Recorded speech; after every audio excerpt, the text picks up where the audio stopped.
అందరి కొరకు విజ్ఞాపనలు, ప్రార్థనలు, యాచనలు, కృతజ్ఞతాస్తుతులు చెల్లిస్తే దాని పేరే సంపూర్ణ భక్తి.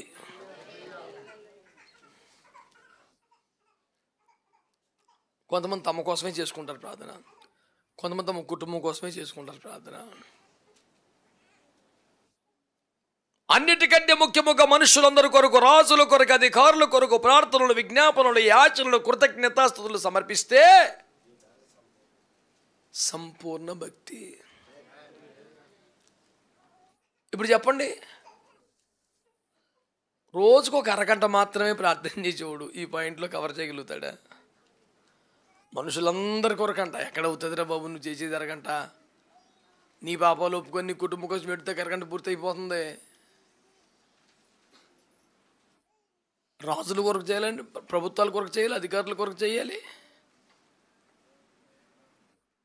హింసించే వారి కోసం చేయాలి, వ్యతిరేకించే వాళ్ళ కోసం చేయాలి, ఇరుగు పొరుగు కోసం చేయాలి, మనల్ని ప్రార్థన చేయమని సహాయం కోరిన వారి కోసం చేయాలి, మనమే బాధ్యతగా తీసుకుని ప్రార్థించవలసిన పరిశుద్ధుల కొరకు ఇన్ని ఉన్నాయి. నీకు పావుకుంటారా అంటే ఎలా సరిపోతుంది మరి?